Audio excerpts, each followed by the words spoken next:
torture chambers, secret passageways, vats of acid, and deadly vaults. In 1895, Chicago police unearthed horrific evidence of torture and multiple murders at the sprawling castle of H. H. Holmes. Masquerading under the guise of caring doctor, kind husband, and prominent businessman, H. H. Holmes was a contemporary monster, designing his buildings solely for the disposal of human bodies. Torture Doctor, Monster of 63rd Street. H. H. Holmes was America's first serial killer. Just south of Chicago, the suburb of Englewood was thriving with commerce. The train station itself had 9 leading lines of railway and over 100 trains stopping there every day. No other suburb of Chicago had this luxury. Dr. Henry Howard Holmes. A pleasure to meet you. Arriving in Chicago, Holmes finds work immediately at the E.S. Holton drugstore, located at the southeast corner of 63rd and Wallace in Englewood. Several months later, Everett Holton dies of supposed natural causes. Then Claire Holton, his wife, disappears after selling the drugstore to Holmes. Owning the drugstore, Holmes had a steady flow of cash. He would often purchase and resell goods and properties under his numerous aliases. In addition to scamming creditors, Holmes obtained his funds from other phony inventions, such as a mineral water elixir, which in reality was obtained from the city's water supply. 1888, Holmes secures a lease on the vacant property across the street from the drugstore, in the southwest corner of 63rd and Wallace. It is here that Holmes will make his horrific dreams come true. He will construct a building for which the entire world will remember him. Fantasies start very young. And so what he did then was he took a step further of his fantasies to make it reality. And probably, if we had done a little bit of investigation back then, we would have seen things like his plans. But not just plans for a building, because we'd expect to see contextual plans, but plans for his torture rooms. For the suburb of Englewood, the building Holmes is erecting at 63rd and Wallace is a massive construction project. Day after day, passers-by stop to gaze at the spectacle of the many laborers working together to create a magnificent new edifice in their neighborhood. Englewood residents were so impressed with the massive building that they named it the Castle, from its outward appearance. But like the duality of Holmes, the air and interior of the building were extremely different. Holmes himself was the architect of the building. He was the only one who knew its design. There was this constant turnover of workers on the building. He would hire a mason to put in a wall and then fire the guy. Or hire somebody to put in part of a staircase and then fire him. And there seemed to be several very sinister reasons behind that. One was he managed not to pay a lot of these people, because he was always claiming that they were doing incompetent work.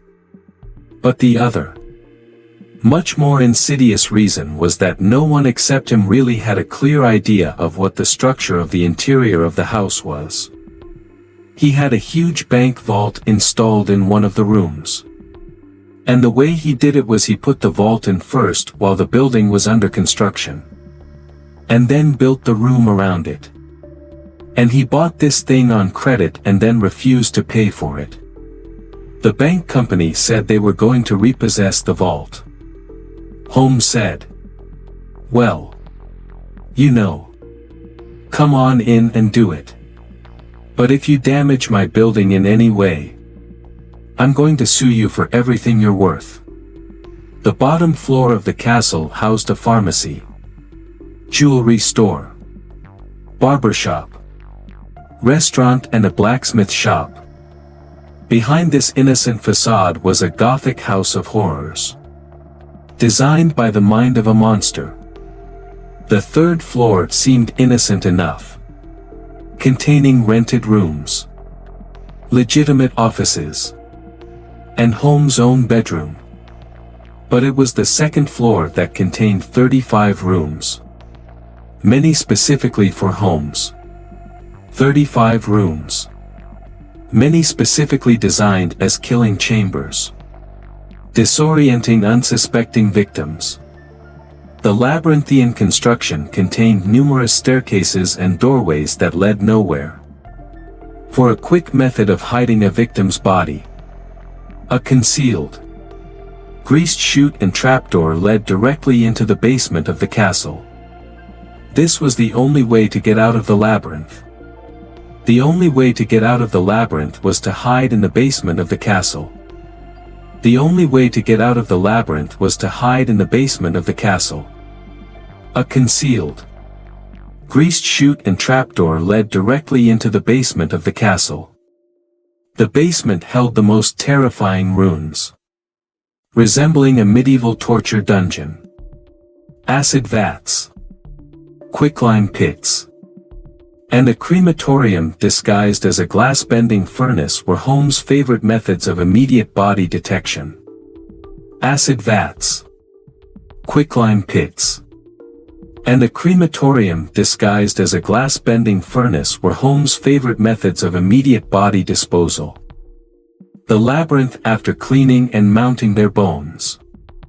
Holmes would profit from his victims by selling their skeletons to local medical schools and universities. Holmes would make a killing in Chicago, financially and literally. May 1, 1893 May 1, 1893 The World's Columbian Exposition is open to the public in Chicago. Spanning 600 acres. Sprawled out along beautiful Lake Michigan. The magnificent fair is a monumental sight to behold. Over 20 million people from around the world would attend the dazzling World's Fair between May 1 and October 30, 1893. Holmes utilizes the World's Fair as the perfect opportunity to capitalize on his demented design of the castle. Located only a few miles from the World's Fair, Holmes' castle was perfect lodging for tourists. Holmes decides to rent rooms to visitors of the fair.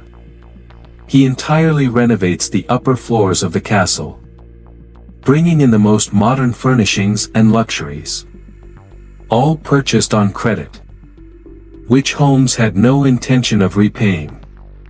In addition to placing newspaper ads for rooms to rent, Holmes visited the fair with several of Benjamin Peitzel's children, preying on elderly women who flaunted their wealth, making sure he invited them back to the castle for a warm night's stay in a soft bed. They're not calling their relatives telling them where they're at. They just know that they're going to Chicago to see the Columbian Exposition. Perfect victims. Because they're unknown in the city. Their relatives, wherever they came from, know that they were coming to Chicago. And they never came back. How do you start to find them? They don't even know where they stayed. Perfect. Easy victims. I'm sure some of them got in and out of his place with no problem. And others, they walked in and they never checked out. Some of the rooms had been completely lined with asbestos to make them soundproof. Hidden in Holmes' office was a master control panel, which connected to gas lines leading into airtight sleeping chambers. Holmes would lead his victims into the rooms, lock them in, and turn on the gas, asphyxiating them while watching their demise. Let me out. Holmes. Let me out. Please. Holmes. Holmes. Holmes. Please. At the height of the World's Fair, Holmes masterfully juggles his castle businesses. renting rooms, dodging creditors, selling skeletons, and attending to the needs of the many women in his life. I have had many young ladies in my employ, most of whom are still living in and about Chicago, whose parents and friends know only too well that far from being their seducer, I have done much to materially help them in their narrow lives. Being a personable, attractive young doctor and businessman, Holmes won the hearts of many women throughout his life. At one point, Holmes managed to secretly have 3 wives, each never knowing of the others. In 1890, Julia Connor became Holmes' employee and mistress, living at the castle with her daughter Pearl. When she became pregnant and demanded marriage, Holmes agreed on the condition that she allowed him to perform an abortion on her. She agreed. Neither Julia nor her daughter Pearl were ever seen again. Just a week later, Holmes sold a clean, articulated skeleton to the Hahnemann Medical College for nearly $200. In 1892, Holmes acquired another mistress, Emmeline Seagrand, and employed her as private secretary. Holmes sent Emmeline into the vault to retrieve some papers and sealed it, suffocating her to death.